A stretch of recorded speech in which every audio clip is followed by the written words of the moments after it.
দেখতে দেখতে আরও একটা দিনের শুরু।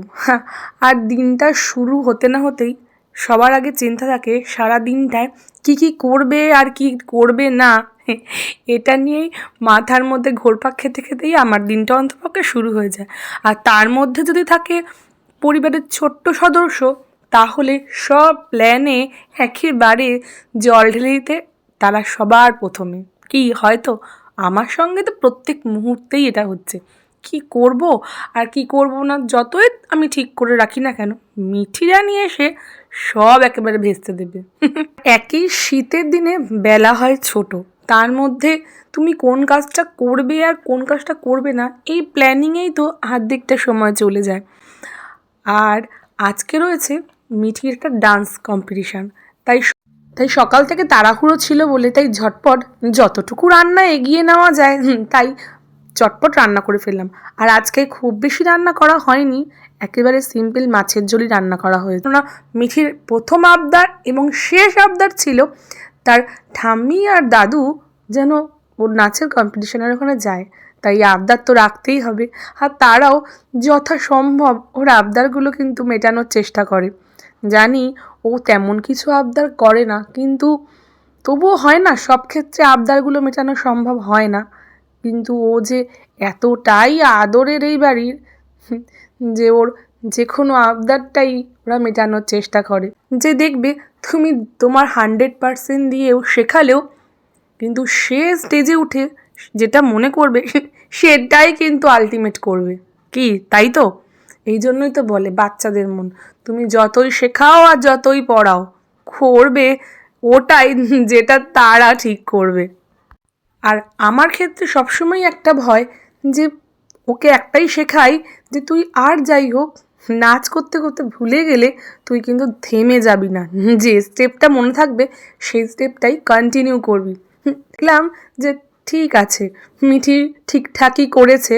তবে দুঃখের বিষয়, অনেক ক্ষেত্রেই আমরা আশা করি যে কিছু হবে কিছু হবে না, এটা তো থাকেই। প্রত্যেকটা মা বাবাই আশা করে যে কম্পিটিশনে নাম দেবে, কিছু অন্তপক্ষে হবে। কিন্তু এই ক্ষেত্রে মিঠি না হলেও একটা অনেক বড় আনন্দ যে ও যে এইটুকু বয়সেই যে এত বড় বড়দের সঙ্গে কম্পিটিশনে নাম দিচ্ছে আর সেটা পুরোপুরি কমপ্লিট করছে, এটাই আমার কাছে অনেক বড় অ্যাচিভমেন্ট।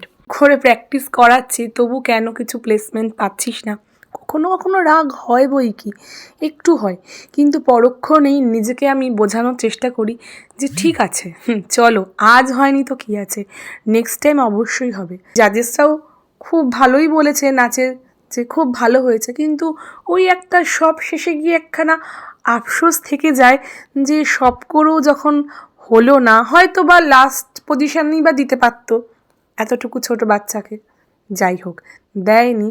কিন্তু মিঠির কিন্তু কোনো দুঃখই নেই, কেননা তাদের যে আদার্স যে গিফটগুলো দিয়েছে কম্পিটিশান অ্যাটেন্ড করার জন্য, সেটা পেয়ে মিঠি রানী তো আনন্দে আত্মহারা। জিনিসগুলো পেয়েই আমায় বললো চলো বাড়ি, আমি তো প্রাইজ পেয়েই গেছি। একেই বলে ছোট্টরা বড্ড অল্প জিনিসেই সন্তুষ্ট হয়ে যায়। কাশ যদি আমরাও এই ছোট্ট ছোট্ট জিনিসেই আনন্দ খুঁজে পেতাম, তাহলে জীবনটা কত উপভোগময়, সাধারণ হয়ে যেত, কত আনন্দময় হয়ে যেত, কি তাই না? কিন্তু আমরা কি কখনো কখনো আমি রেগে যাই যে না, একবারে চাইলেই যে জিনিস পাওয়া যায় সেটা খুবই সাধারণ হয়ে যায়, তাকে অপেক্ষা করতে দাও, অপেক্ষা করলেই সেই জিনিসের আনন্দটা কিন্তু অনেক বেশি বেড়ে যায়। যেটা আমাদের ছোটোবেলায় বাবা মারা করতো, যে হয়তো আমরা কোনো জিনিসের বায়না করতাম যে এটা আমার চাই, তার পরিপ্রেক্ষিতে বাবা কিংবা মা বলতো যে তুমি এই ক্লাসে ভালো রেজাল্ট করলে কিন্তু তুমি এই জিনিসটা পাবে যেটা চেয়েছো তুমি। তাই সেই অপেক্ষাটা আমরা করতাম, আর তার তাগিদেই হয়তো পড়াশোনাটাও খুব ভালো করে করতাম যে জিনিসটা যাতে পেতে পারি। আর যদি সহজেই সব কিছু পেয়ে যেতাম, তাহলে কখনো কখনো হয়তো পেয়ে গেলেও বেশি ক্ষেত্রেই আমাদের আরও বেশি চাহিদা, এই চাহিদাই কিন্তু আমাদের একদিকে শেষের পথে এগিয়ে নিয়ে যায়। তো টাটা, দেখা হচ্ছে নেক্সট কোনো ভিডিওতে, ততক্ষণ পর্যন্ত ভালো থেকো, সুস্থ থেকো।